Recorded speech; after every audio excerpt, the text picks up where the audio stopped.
যেদিন সবাইকে কিয়ামতের ময়দানে আসতে হবে, ইল্লা সাইহাতান ওয়াহিদা, এক আওয়াজ আসবে, আর এক আওয়াজে পৃথিবীর প্রত্যেকটি মানুষ নিজের কবরের মাটিকে ঠেলে ফেলে উঠে পড়বে। কোরআন হচ্ছে ওয়া ইদাল কুবুর বুসিরাত আলিমাত নাফসুম মা قدمت وأخرت يا أيها الإنسان ما غرك بربك الكريم। বাবাজিরা, সোনার লাইলা, জ্ঞানীজন, সুদী মশা, ও আবার যখন হবে পৃথিবীর জমিন ধস নামবে, আর প্রত্যেকটি মানুষ তার কবর থেকে টুকটুক টুকটুক করে উঠবে। ওঠার পরে প্রথম তার আমল নামা দেখে সে অবাক হবে, আল্লাহ কি রেখে এসছে আর কি নিয়ে এসেছে। সেদিন মনে হবে যা কিছু ছিল সব তো আমার কাছে আমার দেওয়া। বাবাজি, আজকে দিনেতে অল্প সময়, বেশি সময় নেই, অল্প সময় দুটো কথা শুনে রাখি। পৃথিবীতে সম্পদ যা কিছু, গাড়ি বাড়ি টাকা করে আমার কাছে আছে, এইগুলো কে দিয়েছে? জোরে বলে। ধনীর ধন কে দিয়েছে? শিক্ষিত শিক্ষা কে দিয়েছে? বুদ্ধিজীবীর বিদ্যা কে দিয়েছে? আল্লাহ দিয়েছে। তো আল্লাহ যেটা দিয়েছে ওটা আপনি যখন রেখে যাবেন আল্লাহর নিজস্ব কোনো জায়গাতে, আল্লাহর কোনো বান্দার কাছে, না দুশ্মনের কাছে? জোরে বলেন। কার কাছে রেখে যাবেন? আমার সম্পদ আপনি যখন রেখে যাবেন আমার বাচ্চা কাচ্চার কাছে দেবেন, না আমার দুশ্মনের কাছে দেবেন? কার কাছে দেবেন? জোরে বলেন। আমার বাচ্চা কাচ্চার কাছে। আমার বন্ধুরা, আমার আল্লাহওয়ালা ভাইরা, তাই একটা নমুনা শুনিয়ে দিচ্ছি, শুনে রেখে দেন। বিশ্বনবী জানাবে মুহাম্মদ রাসূলুল্লাহ সাল্লাল্লাহু তাআলা আলাইহি ওয়াসাল্লাম নিজে একটা হাদিয়ার খাসি এলো, খাসিটাকে জবাই করলেন, চামড়া ছাড়ালেন, গোশত বানালেন, সমস্ত বিবিদের একটা করে ভাগ দিয়ে দিলেন, আর একটা ভাগ হাতে নিয়ে মদিনার গলিতে ঘুরে ঘুরে ঘুরে ঘুরে ফিরে এলেন। কাউকে পেলেন না, চুপচাপ বসে আছেন। হয়তো আয়েশা দেখছেন, কিচ্ছু বললেন না, আবার চলে গেলেন। দীর্ঘক্ষণ ঘুরে এসেছেন, গোটা শরীরটা ঘেমে গেছে, ঘরমাক্ত অবস্থায় রাসূল বসে আছে। আম্মাজান আয়েশা জিজ্ঞাসা করছেন, এই ভাগটা কার? সবার এক ভাগ করে দিয়েছেন, এটা আবার কার জন্য নিয়ে যাচ্ছে? চলে আসছেন তো বললেন, আয়েশা এটা আমার খাদিজার ভাগ। আম্মাজান আয়েশা বললেন, তিনি তো অনেক আগে মারা গেছেন, আপনি ভাগটা কার কাছে নিয়ে যাচ্ছেন? কোথায় পেয়েছেন? খাদিজার ভাগটা দেবেন। তো বললেন, আয়েশা আমি জানি খাদিজা আমাকে চলে গেছে, খাদিজা চলে গেছে, আমি খাদিজাকে ভুলে যাই নাই। খাদিজা ফেরে চলে গেছে, আমি খাদিজাকে ভুলে যাই নাই। তাই খাদিজার ভাগটা নিয়ে মদিনার গলিতে ঘুরছিলাম। খাদিজার কোনো আত্মীয় যদি দেখতে পাই, তার রক্তের সম্পর্কের কার সঙ্গে যদি দেখা হয়, কিংবা কোনো বান্ধবীর সঙ্গে দেখা হয়, বান্ধবীর বাচ্চার সঙ্গে দেখা হয়, তাহলে ভাগটা তার হাতে তুলে দেব, আর ফের খাদিজার কাছে গিয়ে বলবো, খাদিজা তুমি চলে গেছো, আমি কিন্তু ভুলে যাই নাই, তোমার ভাগটা তোমার বান্ধবীর বাচ্চার হাতে দিয়েছি। বোঝাতে চাইছিলাম যেটা, যে আমি চলে গেলে আমার সম্পদটা আপনি কাকে দেবেন? আমার বাচ্চার কাছে, কিংবা আমার বাচ্চার বাচ্চার কাছে। এইটা তোমার দাদুর সম্পদ, এটা তুমি নিয়ে নাও। আমার বন্ধু, আমার আল্লাহওয়ালা ভাইরা, আপনাদের কাছে অনুরোধ, সব কিছু কে দিয়েছে? আল্লাহ। তো যাবার সময় কার কাছে দিয়ে যাবেন? আল্লাহওয়ালাদের কাছে না দুশ্মনের কাছে? জোরে বলেন। তো আপনি পৃথিবী থেকে চলে যাচ্ছেন, আপনার সম্পদ আপনি কাকে দিয়ে যাচ্ছেন? ছেলেকে? হ্যাঁ না বলেন। ছেলেকে। কাকে দিয়ে যাচ্ছেন? মেয়েকে। আপনার সন্তানদেরকে আপনি দিয়ে চলে যাচ্ছেন, কিন্তু সন্তানটা কি আল্লাহওয়ালা করেছেন না আল্লাহওয়ালার বাইরে রেখেছেন? আল্লাহ পাক শুনে দিচ্ছেন, রাব্বি হাবলি মিন লাদুনকা যুররিয়াতান তাইয়্যিবা। আমার কাছে সন্তান যখন চাইবি, পবিত্র চাইবি, আমার কাছে খায়রে ওয়ারিস চাইবি, যে তোর কাছে ওয়ারাসাতুল খায়র হবে, ভালো হবে। আমি আল্লাহ পাক চাইছি আমার দেওয়া সম্পদ তোমার কাছে আছে, তুমি ইচ্ছা মতো ভোগ করো, ইচ্ছা মতো খাও, আর তারপরে যেটা বাঁচবে ওটা তুমি আল্লাহওয়ালাদের কাছে রেখে যাও, দিনদার মুত্তাকিদের কাছে রেখে যাও। ওটা তুমি পৃথিবীর আর কারো কাছে না। আপনি কোনো বেনামাজির কাছে দেবেন না, কোনো রকমের নবীর দুশমনের কাছে দেবেন না, কোন রকমের চোরের কাছে দেবেন না, মাতালের কাছে দেবেন না। কারণ আপনাকে মাল আল্লাহ দিয়েছে, তো যাওয়ার আগে তো আল্লাহ ওয়ালাদের হাতে দিয়ে যাওয়া দরকার ছিল। আপনি কার হাতে দিয়ে গেছেন? যে জীবনে 5 ওয়াক্তের নামাজ পড়ে না, যে বিসমিল্লাহ বলে খানা খায় না, যে মাথায় টুপি দিয়ে কখনো পথ চলে না। আমার বন্ধু, আমার আল্লাহ ওয়ালা ভাইরা, আপনাকে কিয়ামতের মধ্যে আফসোস হবে। আলিমাত নাফসুম মা কদ্দামাত ওয়া আখারাত, সেদিন চোখের সামনে দেখতে পাবে আমি আমার সারা জীবনের সঞ্চিত সম্পদগুলোকে কার হাতে রেখে দিয়ে চলে এসেছি, আর আমি কতটুকু নিয়ে এসেছি। সবটুকু তো আমি দুনিয়াতে ফেলে রেখে দিয়ে চলে এলাম, সাথে করে নিয়ে আসার মতো কোনো কিছু আমার কাছে রইল না। আমার বন্ধু, আমার আল্লাহ ওয়ালা ভাইরা, জ্ঞানীজনরা, বুদ্ধিজীবীরা, সেদিন আফসোস করে শেষ থাকবে না। কিচ্ছু বলা যাবে না যে আমি কি সর্বনাশ করলাম, যেটা আল্লাহ আমাকে দিয়েছিল, আমি আল্লাহর কাছ থেকে যেটা পেয়েছিলাম, ওটা আমি কমপক্ষে আল্লাহ ওয়ালাদের কাছে রেখে আসতে পারলাম না। আমার বন্ধুরা, আমার আল্লাহ ওয়ালা ভাইরা, জ্ঞানীজনরা, সতী মানুষরা, তাই পৃথিবীতে সম্পদ রেখে যাওয়ার সময় আপনাকে আর একবার ভাবা দরকার ছিল, আমি নিলাম কার কাছে, রেখে এলাম কার কাছে, আমাকে দিল কে, আর আমি দিয়ে এলাম কাকে। আল্লাহ পাক আপনাকে আমাকে সেদিন জিজ্ঞাসা করবেন, আল্লাহ পাক আপনাকে আমাকে সেদিন জানতে চাইবেন যে বলো, আমি তোমাকে দিয়েছিলাম, আমার দেওয়া সম্পদটা কোথায়, কার কাছে রেখে চলে এসেছো। আমার বন্ধুরা, আমার আল্লাহ ভাইরা, এই জন্য বারবার আল্লাহর কাছে দোয়া করো। আল্লাহ শিখিয়েছেন যে যখন সন্তান কোলে আসবে, দোয়া করো, রব্বানা লিয়ুকিমুস সালাহ ফাজআল আফইদাতাম মিনান নাস। আল্লাহ সন্তান দিয়েছো, নামাজি বানিয়ে দিও। বেনামাজির সঙ্গে তোমার কোনো ওয়াদা নেই, বেনামাজির সঙ্গে তোমার কোনো ফয়সালা নেই। প্রত্যেকটি নবী দোয়া করেছেন, রব্বানা লিয়ুকিমুস সালাহ, আল্লাহ আমার সন্তানকে নামাজি বানিয়ে দাও। কারণ বেনামাজিকে তুমি কোনোদিন তোমার রহমতের জায়গা দেখাবেন না, তাই তো তুমি শুনিয়ে দিয়েছো, في جنات يتساءلون عن المجرمين ما سلككم في سقر قالوا لم نك من المصلين ولم نك نطعم المسكين وكنا نخوض مع الخائضين وكنا نكذب بيوم الدين حتى আতানাল ইয়াকিন। সেদিন জান্নাতের বাগান হবে, জান্নাতীরা জান্নাতে যাবে, সামনে দেখতে পাবে জাহান্নামীদেরকে, জিজ্ঞাসা করবে মা সালাকাকুম ফি সাকার। শিক্ষাগত দক্ষতা ভালোই ছিল, জ্ঞানগম্য ভালোই ছিল, দুনিয়ার জমিনে তোমার স্ট্যাটাস ভালোই ছিল, সব জায়গাতে তোমার নাম ছিল, আজকে কেন জাহান্নামে গেলে বলো? সেদিন একটাই জবাব দেবে, লাম নাকু মিনাল মুসাল্লিন। ভাইরা, আমার কাছে বুদ্ধি অনেক ছিল, জ্ঞান গরিমা ভালোই ছিল, দক্ষতা যোগ্যতা সব ছিল, শুধু খালি নামাজ ছিল না বলে এ জায়গায় আসতে হলো। আমার বন্ধুরা, আমার আল্লাহওয়ালা ভাইরা, কোরআন শুনিয়ে দিয়েছে, আলিমাত নাফসুম মা কদ্দামাত ওয়া আখারাত। বলো, আল্লাহ পাক রব্বুল আলামিন জানতে চাইছে সেদিন নিজে নিজে আফসোস হবে, কি এলাম আর কি নিয়ে এলাম। ক্লাব ঘরে সময় কাটালাম, পঞ্চায়েত অফিসে সময় কাটালাম, চায়ের দোকানে সময় কাটালাম, বাজারে সময় কাটালাম, আমি আমার আল্লাহর ঘরে সময়টা লাগাতে পারলাম না, রাসূলের কারখানায় সময়টা লাগাতে পারলাম না, কোরআন সামনে নিয়ে বসতে পারলাম না, দিনী মাহফিলে বসতে পারলাম না। আফসোস সেদিন হবে, রব্বানা আজকে দিনেতে আমার জন্য করার কিচ্ছু নেই, আজকে দিনে আমার জন্য বলার কিচ্ছু নেই। আজ হারিয়ে ফেলেছে।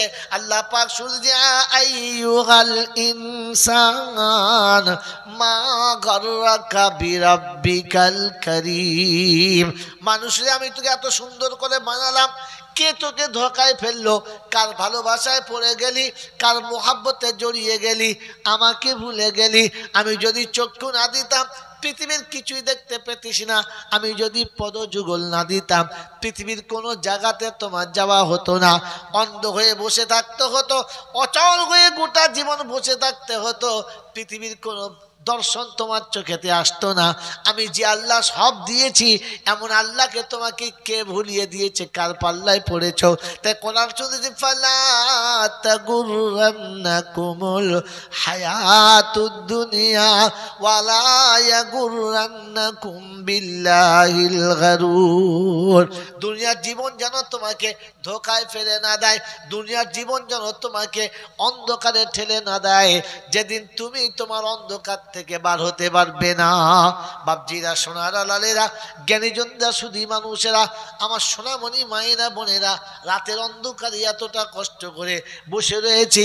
একবার রবের কাছে জিজ্ঞাসা করি, রব্বানা, বিবিরও হতে পারলাম না, যে বিবির হওয়ার জন্য তোমাকে ছেড়েছিলাম, যে বিবির কাছে থাকার জন্য তোমাকে ছেড়েছিলাম, ও বিবি আমাকে ছেড়ে চলে গেছে। যে বাচ্চার জন্য আমি তোমাকে ভুলে গিয়েছিলাম, ও বাচ্চা আমাকে ভুলে গেছে। যে সম্পদের জন্য আমি আল্লাহ তোমার হতে পারলাম না, সম্পদ হাতছাড়া হয়ে গেছে, এখন সম্পদও নাই, সন্তানও নাই, বিবিও নাই। এখন কাঞ্চার বলছে, ওয়ামান আযলামু মিম্মান মানা মাসাজিদাল্লাহ।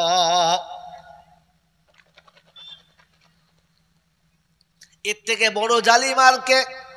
যে মসজিদ থেকে আমার বান্দাকে সরিয়েছে, আমার ঘর থেকে আমার বান্দাকে সরিয়েছে, আমার রাস্তা থেকে আমার বান্দাকে সরিয়ে দিয়েছে। ওয়ামান আযলামু মিম্মান মানা মাসাজিদাল্লাহ আইয়ুযকারা ফিহা ইসমুহু। ঘন্টার পর ঘন্টা চায়ের দোকানে কেটে গেছে, বন্ধুদের আড্ডাতে কেটে গেছে, বান্ধবীদের আড্ডাতে কেটে গেছে। কখনো একবারও আল্লাহর হুকুম, নবীর তরিকাটা ভাবলাম না, ইসলাম জীবনে আসবে কিনা, আমি কবরে যাবার আগে কি নিয়ে যাব, এটা ভাবার জন্য কোনোদিন সময় কাটাতে পারলাম না। আমার বাবাজিরা, আমার সোনার চাঁদ বন্ধুরা, আমার আল্লাহওয়ালা ভাইরা, কোরআন শুনি, ফাআম্মা মান তাগা ওয়া আসারাল হায়াতাদ দুনিয়া ফাইনাল জাহিমা হিয়াল মাআওয়া ওয়া আম্মা মান খাফা মাকামা রাব্বিহি ওয়া নাহান নাফসা আনিল হাওয়া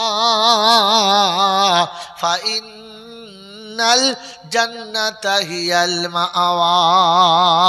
মন যেটা চেয়েছে, যেটা নিজের ইচ্ছা গেছে, যেটা নিজে ভালো মনে করেছি, এইগুলোকে ত্যাগ করে রব যেটা চেয়েছে, আল্লাহ যেটা পছন্দ করে, আল্লাহর হুকুমের উপরে আমি আমার জীবন যখন কাটাবো, আল্লাহ শুনে দিয়েছে, আম্মা মান খাফা, আমার ভয়ে যারা পৃথিবীর কোনো আশা পূরণ করে নাই, পৃথিবীর কোনো ইচ্ছাকে পূরণ করে নাই, আমি তাদের জন্য জান্নাতের ঠিকানা বানিয়েছি। যারা দুনিয়া তাদের কাছে বড় হয়ে গেছে, দুনিয়াকে যারা আপন করে নিয়েছে, আখিরাত যাদের কাছে আপন হলো না, ও যত ভালো হোক আর যাই হোক না কেন, জান্নাতে তাদের ঠিকানা হবে না। বাবাজিরা, সোনার লালেরা, বলেন আমার কাছে আখিরাত বড় না দুনিয়া বড়? জোরে বলেন। আখিরাত হলো সব থেকে বড়, আখিরাত হলো সব থেকে বড়। নমুনা কি? শুরু থেকে আমি এই লাইনে যাচ্ছিলাম কিন্তু কেটে দিলেন। বলেন বলেন, নমুনা কি? যদি কেউ বুঝতে পারে এই ছাগল, ধাড়ি ছাগলটা বেচে দিলে একটা দারুণ দুধের গাই পাওয়া যাবে, তো ছাগলটা বেচবে না বেচবে না? বেচে দেবে। আর যদি কেউ মনে মনে করে এই দুধের গাইটা বেচে দিলে একটা বকরি পাওয়া যাবে, তো গাই বেচবে? যদি বলে বেচবে না। কারণ লোক লাভ চায়, লস চায় না। যেটা সে ভালোবাসে, যেটা তার দরকার, ওই প্রয়োজন মিটানোর জন্যে ছোট প্রয়োজনটাকে বড় প্রয়োজনের জন্য মানুষ কুরবানি করে দেয়। হ্যাঁ না না বলেন, জোরে বলেন হ্যাঁ না না। এদিকে আজান হয়ে গেছে, মসজিদের জামাত দাঁড়িয়ে গেছে, তাকবীর চলছে, আর আমি অজু করে মাঝ পথে এসে গেছি, নামাজের সঙ্গে জামাতের সাথে নামাজটা পড়ব। মসজিদে আর তাকবীর হচ্ছে, আল্লাহু আকবার আল্লাহু আকবার। পিছন দিকে ডাক এসেছে, শোনো বাড়িতে খুব দরকার, বাড়ি এসো আরেকবার। এই মোহতম দোস্তর বুজুর্গ, পিছন দিক থেকে বিবি যদি আমাকে ডাকে আর সামনে যদি তকবীর হয়, তো কি বলেন জি, কার দিকে আগে যাব, মসজিদে যাব না ঘুরে বাড়ি চলে যাব? ভাবি আমার কাছে কে বড়?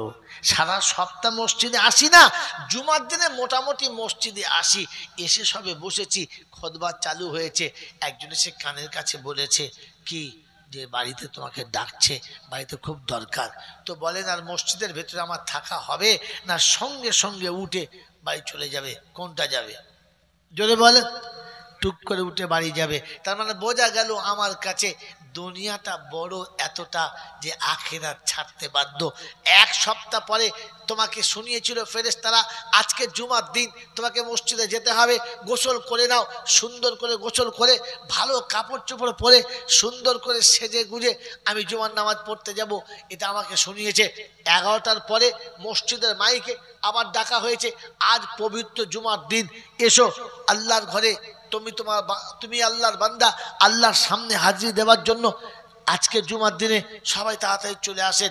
মসজিদ থেকে ডাকা হলো, আল্লাহ পাক তোমাকে শুনিয়ে দিল, ইয়া আইয়ুহাল্লাযীনা আমানু ইযা নুদিয়া লিস-সালামি ইয়াউমিল জুমআ, আমি জুমার দিনে তোমাকে ডেকেছি। মসজিদ থেকে ইমাম সাহেবও ডেকেছে। সবার ডাক শোনার পরে আমি মুসলমানের ছেলে আল্লাহর ডাক উপেক্ষা করলাম, রাসূলের ডাক উপেক্ষা করলাম। ইমাম সাহেব ডেকেছে, ওটাকে ভুলে গেলাম। আর পৃথিবী আমাকে ডেকেছে যে আজকে জুমার দিনে বিশাল বড় একজন ফুটবল খেলাওয়ালা আসছে, ফুটবল খেলা হবে, টিকিট কাটা হয়ে গেছে। বলেন জুমার নামাজ হবে না খেলার মাঠে লোক বেশি হবে? খেলার মাঠে লোক যখন বেশি হবে তখন বুঝতে হবে দুনিয়া আমার কাছে বড় হয়ে গেছে আর আখিরাত আমার কাছে ছোট হয়ে গেছে। আমি মুখে বলেছিলাম যে আখিরাত আমার কাছে বড়, আমি আখিরাতকে বেশি ভালোবাসি, এটা শুধু মুখের কথা, উপরের কথা, আমার ভিতরে এটা গেল না। এটা যেদিন ভিতরে যাবে, আমার বন্ধু আপনাকে নমুনা শুনিয়ে দিচ্ছি, এটা যেদিন আমার ভিতরে যাবে ওদিন জুমার নামাজে যতগুলো লোক হবে ফজরের নামাজে ততগুলো লোক হবে। মুসলমান যেদিন জুমার নামাজ আর ফজরের নামাজ সমান দেখাবে, এ বিশ্ব সেদিন মুসলমানের কদমের তলায় আসতে বাধ্য হবে। এ মুসলমান সেদিন সবার উপরে ছিল, সবার উপরে থাকবে। দুর্ভাগ্য জুমার নামাজ তো মসজিদ ভর্তি হয়ে যায়, কিন্তু ফজরের নামাজে একটা কাতারও ভর্তি, জোরে বলেন, হয় না।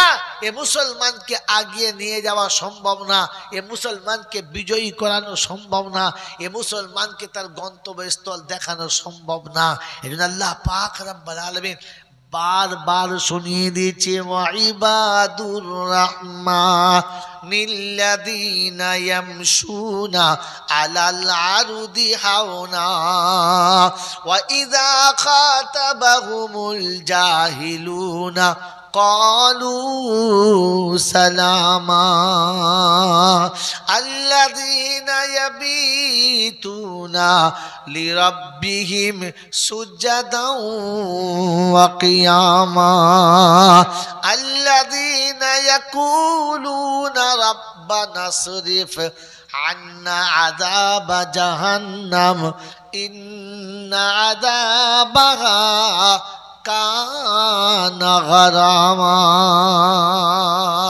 আমার বান্দাদের নমুনা ও বিশ্ববাসী শুনে রাখো, আখিরাত যাদের কাছে বড় হবে ওদের চলার সময় মাথাটা নিচু হবে, ওদের নজরটা নিচের দিকেতে হবে, ফিকির হবে রব্বানা তুমি মানুষ করে পাঠিয়েছিলে, আমি মনুষ্যত্বে পড়তে পারলাম না, আয় আল্লাহ আমার কাছে পশু পাখির দাম মনে হচ্ছে অনেক বেশি, আমি তোমার কাছে পেয়ারা হতে পারলাম না। অশোষাগারের বাবাজিরা সকালবেলা ঘুম থেকে উঠবেন, গোটা পাড়ায় যতগুলো গরু আছে এদের দুটো, ওদের ছটা, ওদের আটটা, ওদের একটা, ওদের দুটো, ওদের চারটে, এই 20 জনের ঘরের 40খানা গরু একসঙ্গে মাঠে যাবে, একই সঙ্গে খাবে, একসঙ্গে সারাটা দিন কাটাবে, সন্ধ্যাবেলা যখন বাড়ি ফিরাবে একসঙ্গে আসবে। এরা মানুষ না গরু? জোরে বলো, গরু। এদের জ্ঞানগম্য আছে? নাই। এদের বুদ্ধি শুদ্ধি আছে? নাই। এরা লেখাপড়া শিখেছে? না। এই গরু যখন একসঙ্গে চলে আসে 40টা, একটা রাখাল যখন তাড়িয়ে আনে, বন্ধুরে যে গরু যার তার বাড়িতে যায়, অন্যের গরু আর একজনের বাড়িতে যায় না। কারণ গরু বলে রব্বানা আমি মানুষ চিনি, মানুষ তোকে। কি সর্বনাশের কারখানা বোঝো। হ্যাঁ, ও গরু হতে পারে কিন্তু গোয়াল বলে নাই। ও ঠিক যার গরু ঘুরে এসে তার বাড়িতে চলে গেছে। যদি বাই চান্স ভুল করে ঢুকে পড়ে তো এরা তাকে তাড়াবে আর ও তাড়াতাড়ি বাস হয়ে পালাবে, দেখবে তো আমাদের ঘর না। হ্যাঁ না বলেন? কিন্তু আমি এমন মুসলমান, এখনো আমার রবের মালিকের ঘর চিনলাম না। আমাকে চার দোকানে পাওয়া যাবে, আমাকে মোড়ের মাথায় পাওয়া যাবে, আমাকে তাসের আড্ডায় পাওয়া যাবে, আমাকে জুয়াতে পাওয়া যাবে, মসজিদে পাওয়া আমি মানুষ কি করে হলাম আমি তো তাই বুঝতেই পারলাম না। বাবাজিরা, মুসলমানের ছেলে ঈদের একদিন আগে লটারির টিকিট কাটছে, জানেন? বলে হচ্ছে ঈদ বাম্পার। কি বলেন? ঈদ বাম্পার। হ্যাঁ, একদিন আগে টিকিট কাটছে, 4টে টিকিট একসঙ্গে কেটে একেবারে ছিঁড়ে নিয়ে চুমো খেয়ে 4 খলিফার নামে কেটেছে। কি বুঝলে? কেটে রেখে দিয়েছে। ফেরেশতা বলছে, হ্যাঁ রে, তুই 4টে টিকিট 4 খলিফার নামে? বললে একটা খলিফা তো আল্লাহর কাছে পিয়ারা হবেই, অতএব আমার একটা টিকিট পড়বেই পড়বে। ছি ছি ছি ছি ছি ছি। ও মুসলমানের ছেলে, তোমাকে শেষ কথা দোয়া করার আগে বলে দিই, আপনাদের এখানে মানুষ যখন মারা যায় গোসল টোসল দেয় তো? হ্যাঁ না বলেন? কাফন দেয়, দেয় দেয়। কাফন দেওয়ার পরে কাফন খোলা থাকে না বাঁধা থাকে? বাঁধা থাকে। আচ্ছা, কিসের জন্য বেঁধেছে বলেন তো? যদি বাই চান্স লাশটা উঠে পালায়, এই জন্য বেঁধে দিয়েছে, তাই বলেন না? কেন বেঁধেছে? যেন কাপড়টা সরে না যায়। কাপড়টা গায়ে থেকে সরে গেলে সতর খুলে যাবে, এটা হারাম। এই জন্য কাফনের কাপড়টা বুকে এক জায়গায় বেঁধে রেখেছে, পায়ের দিকে মাথার দিকে বেঁধেছে।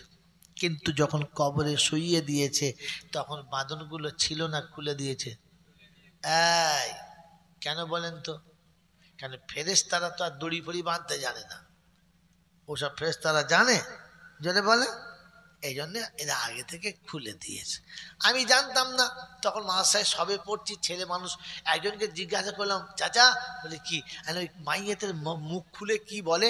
বলছে কিছুই বলে না বাবা, মুখটা খুলে একবার দুনিয়াটা দেখিয়ে দেয়, জনমের মতো চলে যাচ্ছে, শেষ দেখা দেখে নেয়। আরে হ্যাঁ, তা হতে পারে, ছেলে মানুষ। এখন বুঝলুম যে ঢ্যাঁড়স কিচ্ছু জানে না। কি বুঝলেন জি? ও জানেও না আর সত্যটা আমাকে বলেও না। বাবাজি, মাইয়েতের কাফন খোলে এই জন্যে যে তাকে সালাম দিয়ে আসে, বন্ধু আসসালাম আলাইকুম, তুমি থাকো আমি চলছি। এই জন্য কাফনের মুখটা খুলে আর কাপড়ের বাঁধনগুলো খুলে কবরে শুইয়ে দেয়। এই কারণে খুলে দেয়, ফেরেশতা খুলতে পাবে না তা না।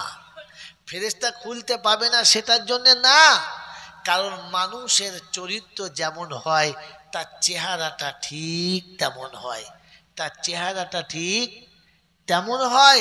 এই জন্যে মেরে মোহতরম দোস্তর বুজুর্গ, কবরে যেন ফেরেশতা ঢুকেই বুঝতে পারে কে এসেছে, এটার জন্য কাফনের কাপড়টা খুলে দেয়। বন্ধু আমার, আমি আপনি একবার ঠান্ডা মাথায় ভেবে দেখি, যার চরিত্র যেমন, যার স্বভাব যেমন, যার আখলাক যেমন, যার চালচলন যেমন, যার ধ্যান ধারণা যেমন, যার গোটা জীবনের চলন যেমন, মরার পরে কবরে তার চেহারাটা হবে তেমন। ও দাড়ি নিয়ে যায়, টুপি নিয়ে যাই, আর যাই নিয়ে যাই, আর যেমন করে যাই, যেমন আমি কবরে শোবো, আমার গোটা জীবনের চরিত্রটা আমার চেহারায় চলে আসবে। মোল্লা আলী কারি রহমতুল্লাহ আলাইহি লেখেন, কারোর মুখের চেহারাটা দেখবেন গরুর মতো হয়ে গেছে, ঘোড়ার মতো হয়ে গেছে, গাধার মতো হয়ে গেছে, দুনিয়ার ছাগলের মতো হয়ে গেছে, কিংবা ভেড়ার মতো হয়ে গেছে। যত পৃথিবীর প্রাণী আছে সব প্রাণীর মতো হয়ে গেছে, কারো চেহারা কুত্তার মতো হয়ে গেছে।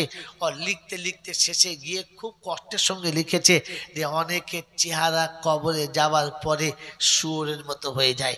আমার বন্ধুরা, আমার আল্লাহওয়ালা ভাইরা, গোটা জিন্দেগি হারাম খেয়েছি, হারাম ব্যবহার করেছি, হারামের উপরে জীবন কাটিয়েছি, আর এর পরে জীবনে কখনো এটাকে অনুভূতি নেই নাই, কখনো আমি আর আপনি ভাবি নাই, চিন্তা করি নাই, তো তাহলে মরার পরে আমার চেহারাটা ওই রকম হয়ে যাবে যে চেহারার নাম নিতে বড় লজ্জা লাগে।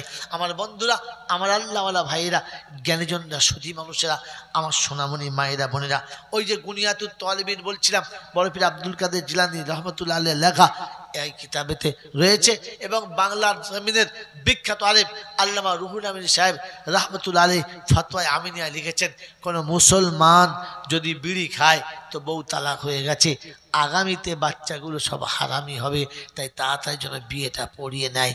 আমার বন্ধু, আমার আল্লাহওয়ালা ভাইয়েরা, গান কে শুনি নাই বলেন, কে শুনি নাই বলেন, কার শোনা হয় নাই, সবার হয়ে গেছে, কিন্তু কি হবে তাহলে? আমার আল্লাহওয়ালা ভাইয়েরা, এই মশলাটাকে তিনি বড় সহজ করে দিয়েছেন, কিন্তু মশলা একটু পেঁচিদা ছিল। সেটা হলো এই, কোনো মুসলমান যদি হারামকে হারাম মনে না করে, হারামটাকে হালাল মনে করে, তাহলে তার ঈমান শেষ হয়ে গেছে। তার ঈমান যদি বলেন শেষ হয়ে গেছে, আর ঈমান যখন শেষ হয়ে যাবে তখন বিয়ে অটোমেটিক শেষ হয়ে যাবে, আর আগামীতে বাচ্চা কিন্তু সব যদি বলেন অবৈধ হবে। আমার বন্ধু, আমার আল্লাহওয়ালা ভাইয়েরা, জ্ঞানীজনরা, সুধী মানুষরা, বলেন আমরা হারামকে হারাম মনে করি কি করি না? যদি বলেন হারাম মনে করি তো ইনশাল্লাহ? হারামকে হারাম মনে করি, হালালকে হালাল মনে করি, হালালটাকে হারাম মনে করি না, আর হারামটাকে হালাল মনে করি না, তো তাহলে ঈমান এখনো বেঁচে আছে, জড়ালো না হলেও ধুক ধুক ধুক ধুক করছে, বেঁচে আছে। বলেন না, হারাম যদি আমার কাছে হালাল হয়ে যায় তাহলে ঈমান দুনিয়াতেই শেষ হয়ে গেছে। আমার বন্ধু, কবরে যাওয়ার আগে জমজমের পানি দিয়ে গোসল হবে, বিখ্যাত ইমাম কাবার ইমাম আমার জানাজা পড়ে দেবে, দেশের কমপক্ষে 10,000 আলেম আমার জানাজা শরীক হবে, কবরের কাছে দাঁড়িয়ে 40 জন হাফেজে কোরআন শরীফ পড়ে দেবে, ঈমান নিয়ে কবরে যাবে, তবে তো এরা পাবে, তবে তো দোয়াটা পাবে, তবে তো কাজ হবে। ঈমান নিয়ে যদি না যাওয়া হয় আমার বন্ধু, তাহলে বড় মুশকিল আছে। তাই একটা শেষ কথা বলে দিচ্ছি, ক্লান্ত কণ্ঠে আপনাদের কাছে একটা শেষ কথা বলে দিচ্ছি, মুসলমানের জন্য মরা গরু খাওয়া জায়েজ আছে? হ্যাঁ, হাঁস মরে গেলে খাওয়া জায়েজ আছে? মুরগি মরে গেলে খাওয়া জায়েজ আছে? আছে। আপনি জানেন না তাই বলে দিলেন সব কথাটাই না।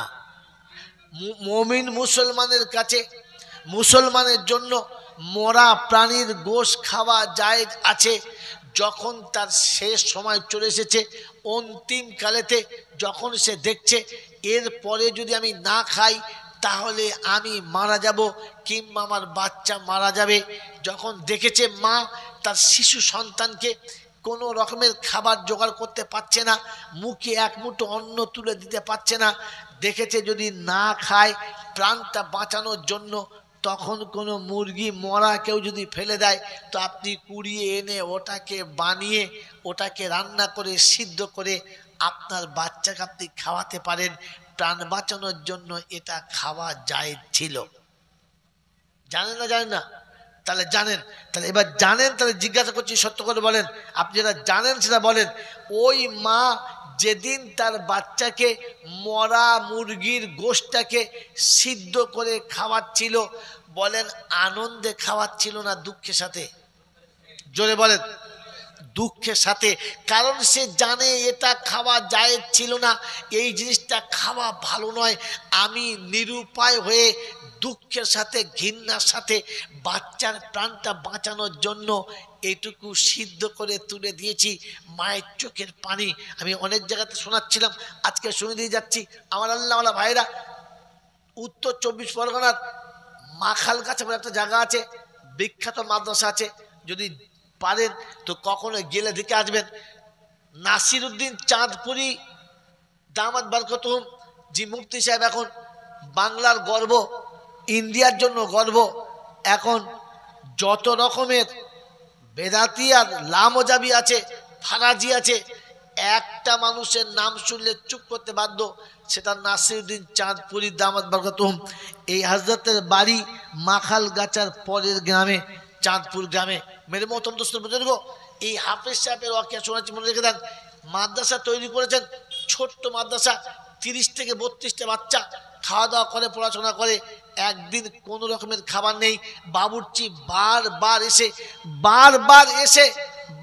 এসে বলছে, হাফেজ সাহেব কিছু ব্যবস্থা করুন, ছেলেদের কি খাওয়াবো, বেলা হয়ে যাচ্ছে। ফজরের নামাজ পড়েছেন, তেলাওয়াত করেছেন, ইশরাক পড়েছেন, 3 তাসবিহ আদায় করেছেন, জান ভরে কেঁদেছেন যে আল্লাহ ব্যবস্থা করে দে। আমার ঘরে এমন কোনো ব্যবস্থা নেই যে আমি 30টা বাচ্চাকে খাওয়াতে পারি, আর আমার কাছে কিচ্ছু নেই। কার কাছে যাব তুই বলে দে, আমার যাওয়ার কোনো রাস্তা নেই। অন্তিমকাল কেঁদেছেন, কাঁদা শেষ। কাঁদতে কাঁদতে যখন সময় শেষ হয়ে গেছে, কাঁদার ধৈর্য হারিয়ে ফেলেছে। আমার বন্ধু, আমার আল্লাহওয়ালা ভাইরা, বাবুর্চি এসে বলছে বেলা 10টা বেজে গেছে, হাফেজ সাহেব কিছু ব্যবস্থা করুন। ছেলেরা এক্ষুনি গোসল করে এসেই বলবে ভাত দাও, আমি কি করব বলুন, আমি তো কিছু বুঝতে পারছি না। হাফেজ সাহেব বললেন, তুমি রান্নাশালায় আগুন জেলে হাঁড়িতে পানি চাপিয়ে দাও, আমি দেখছি আল্লাহ ব্যবস্থা করবে। আমার বন্ধু, আমার আল্লাহওয়ালা ভাইরা, এরপরে তিনি বার হয়ে গেলেন।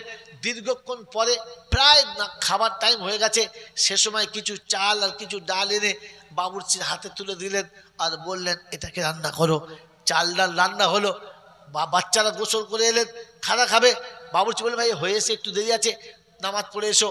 জোহরের নামাজ পড়ে এসে খেতে বসেছে, বাচ্চাদের খাওয়ানো হয়ে গেছে, সবাই খেয়েছে। বলছে, হাফেজ সাহেব অন্যদিন রান্না করি, 1 হাঁড়ি ভাত রাঁধি, বাচ্চারা খায়, টান পড়ে যায়। আজকের 1 হাঁড়ি ভাত হয় নাই, কিন্তু সব বাচ্চা পেট ভরে খেয়ে চলে গেছে, এখনো হাঁড়িতে ভাত রয়ে গেছে। বরকত হয়েছে আজকের খাবারে, বুঝতে পারছি না। খাবারের পরে সবাই খাওয়া হয়ে গেছে, হাফেজ সাহেবের সামনে প্লেটটা যখন দিয়েছে, খাবারটা হাত দিয়ে বসে আছে, আরও স্টাফরা খাচ্ছে, বাবুর্চি খাচ্ছে, আর হাফেজ সাহেব খাবারে হাতটা দিয়ে বসে আছে, চোখ দিয়ে পানি top top top top top top করে পড়ছে, ভাতের থালা ভিজে যাচ্ছে। বাবুর সাহেব জিজ্ঞেস করছে, হাফেজ সাহেব কিছু মনে না করেন তো বলেন না, কাঁদছেন কেন, কি হয়েছে বলেন, বাড়িতে কোনো বিপদ, কোনো অসুবিধা? বলেন না রে। বলে কেন বলেন? বলছি খাবারটা আমি খাবো না, তোরা খেয়ে নে, আমি আজ আর খাবো না। বলছি কেন বলেন না? সকাল থেকে কিচ্ছু খান নাই, চাও খান নাই, বেলা হয়ে গেছে, জোর নামাজ পড়ে লোক চলে গেছে, খাবেন না কেন, খান, কি হয়েছে বলেন? বলছে না, খেতে ভালো লাগছে না। বলছে বলেন না কি হয়েছে? বলছে শোন, বাবুর সাহেব বলছে শোন, সবাই খেয়ে চলে গেছে, মোল সাহেব কেউ নাই তো? বলছে না। বলছে শোন, সকাল থেকে আমি খুব কেঁদেছি, আল্লাহর কাছে চেয়েছি, আল্লাহ কিছু ব্যবস্থা করো। কাঁদতে কাঁদতে আল্লাহর কাছে কাঁদতে কাঁদতে চোখের পানি একটা সময় শেষ হয়ে এসেছে। আর কাঁদতে কাঁদতে দেখেছি গ্রামের 2টো বড় বড় গরু, হিন্দুদের গরু মরে গেছে, ভাগাড়ে ফেলে দিয়ে আসছে, আমার চোখের সামনে নিয়ে গেছে, দেখেছি। নিরুপায় হয়ে চোখের পানি মুছে ছুরি নিয়ে গিয়ে ওই গরুর চামড়া 2টো ছাড়িয়েছি, মুচির কাছে বিক্রি করেছি, আর ওখান থেকে বিক্রি করা পয়সা দিয়ে চাল ডাল কিনে এনে আমি আমার বাচ্চাদের মুখে তুলে দিয়েছি। ওরা জানে না যে মোরা গরুর চামড়া বেচে আমাদের পেটের ভাত এসেছে, ওরা জানে না, ওরা খেয়ে চলে গেছে, তোরা খেয়ে চলে গেছিস। আমি তো জানি যেটা মোরা গরুর চামড়া বিক্রি করার পয়সা দিয়ে আমি চাল ডাল কিনে এনেছিলাম। আমার বন্ধু, আমার আল্লাহওয়ালা ভাইরা, একজন হাফেজ সাহেব মানুষ, সে গ্রামের বাচ্চাদেরকে, দেশ বিদেশের বাচ্চাদেরকে মুখের অন্ন তুলে দিতে গরুর চামড়া, মরে যাওয়া গরুর চামড়া যেটা বিক্রি করার ছিল না জায়েজ, ওটাকে কেটে তিনি বেচে চাল এনে খাইয়েছেন। তার অনুতপ্তে চোখের পানি পড়ছে। আমি আপনি মুসলমানের ছেলে, এতটা দুঃখে তো পড়ি নাই যে সুদের টাকা না নিলে আমার বাচ্চা মারা যাবে। আপনি কি করে সুদের টাকাটা খেলেন? আপনার খাবার সময় একটু লজ্জা লাগলো না? আপনার খাবার সময় চোখে পানি এলো না? এক মা তার বাচ্চাকে মৃত্যুর মুখ থেকে বাঁচানোর জন্য মরা হাঁসের গোস্তটা খাওয়াবার সময়তে বাচ্চা খেয়েছে, মা চোখের পানি ফেলে আঁচলে মুছে নিয়েছে, বাচ্চারা খেয়েছে, আর হাফেজ সাহেব চোখের পানি মুছে নিয়েছে। আপনি মুসলমানের ছেলে হয়ে ওই রকম বন্ধনের লোনের টাকা তুলে এনে রান্না করে হাসতে হাসতে খাচ্ছেন কি করে? আপনার মনে থাকা দরকার ছিল না, এটা তো আমার জন্য মোটেই জায়েজ ছিল না। আপনি আমি যখন টাকা তুলে এনেছি খুশিতে না দুঃখেতে, বরং গর্বের সঙ্গে এনেছি। জানেন আমি লোন পেয়েছি। কিসের লোন? বন্ধনের লোন। কত? 1,00,000 টাকা। ওই 1,00,000 টাকা তুলে এনে আপনি খুশিতে নিলেন কি করে? আপনার মনে মনে হলো না যে আমি মুসলমানের ছেলে, এই এই হারাম টাকাটা আমার জীবনে আসছে কি করে? আমি আমার বাচ্চাকে খাওয়াচ্ছি কি করে? আমি আমার বাচ্চাকে পড়াচ্ছি কি করে? আপনার যদি সত্যি প্রয়োজন ছিল তো আপনার কমপক্ষে এই পয়সায় মাল কিনে খাওয়া বা পরামর্শ মতে অনুতপ্ত হওয়া দরকার ছিল, চোখে পানি থাকা দরকার ছিল, রাতের অন্ধকারে কাঁদা দরকার ছিল যে রব্বুল আলামিন আমি বাপ হয়ে বাচ্চাকে এরকম একটা নোংরা খাবার তুলে দিচ্ছি, এ অনুতপ্ত আমার জীবনে থাকা দরকার ছিল। বরং আমি আর আপনি অনুতপ্তে নয়, বরং খুশিতে আনন্দে বড় খুশির সাথে সবাইকে দিচ্ছি আর সবার কাছ থেকে নিচ্ছি। আমি লোকের কাছে টাকা ধার নিচ্ছি, 2,000 টাকা আমাকে দাও, কি করে দেবে তুমি? বলছে জানো না 3 মাস বাদে আমি লোন পাবো, লোনের টাকা তুলে তোমাকে দেবো। কি যে মিথ্যে কথা বলুন না সত্য কথা? জোরে বলেন। ও ইচ্ছা করে নিজে সুদের টাকাটা নেবে এবং জায়েজ মনে করে নিচ্ছে যে ওখান থেকে টাকা নিয়ে দেবো। ওটা তোমার বাপের টাকা, ওটা তোমার কামানোর টাকা।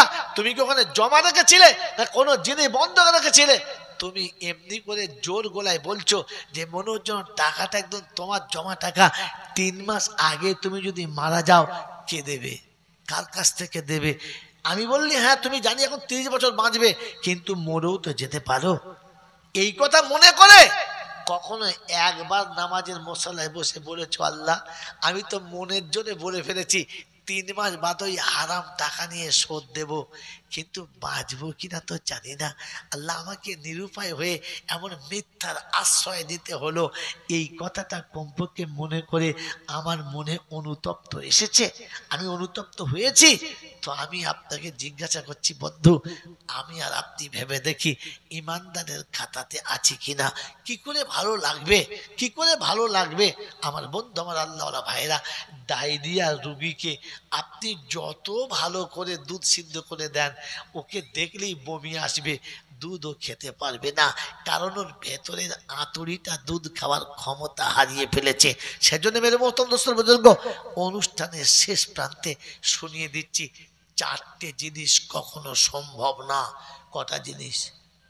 4টে জিনিস কখনো সম্ভব না। যত দামি ঠোঁট পালিশ হোক পিঁপড়ে ঠোঁটে লাগানো যাবে যাবে না। আর যত আপনি ক্ষমতাবান হন হাতির বাচ্চাকে কোলে নিতে পারবেন না। জীবনে কখনো বুদ্ধি খাটিয়ে মশাকে কাপড় পরাতে পারবেন না। আর যে বুঝতে চাইবে না ওকে আপনি কোনো দিন বুঝাতে পারবেন। এই 4টে বড় অসম্ভব, এই 4টে বড় অসম্ভব।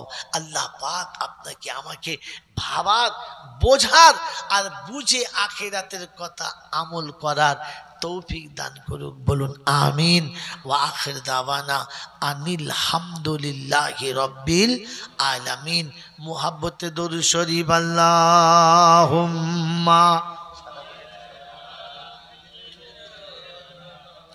وعلى آل سيدنا مولانا محمد।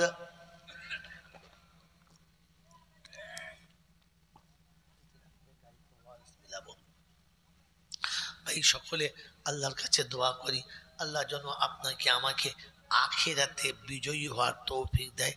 আর আমি অসুস্থ আছি দোয়া করেন আল্লাহ যতক্ষণ পৃথিবীতে রাখে যেন সুস্থ রাখে আর কোরআনের খেদমতের জন্য কবুল করে। আমিন। বিসমিল্লাহির রহমানির রহিম। আলহামদুলিল্লাহি রাব্বিল আলামিন ওয়াসসালাতু ওয়াসসালামু আলা সাইয়্যিদিল আমবিয়াই ওয়াল মুরসালিন ওয়া আলা আলিহি ওয়া আসহাবিহি আজমাইন। ربنا ظلمنا أنفسنا وإن لم تغفر لنا وترحمنا لنكونن من الخاسرين ربنا إننا سمعنا مناديا ينادي للإيمان أن آمنوا بربكم فآمنا ربنا فاكتبنا مع الشاهدين اللهم اغفر لنا قبل الموت وراحة عند الموت ومغفرة بعد الموت ولا تخزنا يوم القيامة ولا تصاحبنا يوم القيامة إنك على كل شيء قدير اللهم نور قلوبنا بالقرآن وزين أخلاقنا بالقرآن ونجنا من النار بالقرآن اللهم اجعل القرآن لنا في الدنيا قرينا وفي القبر مونسا وعلى الصراط نورا وفي الجنة رفيقا ومن النار سترا وحجابا মওলাই হাকিম দুটো হাত তোমার দরবারে তুলেছি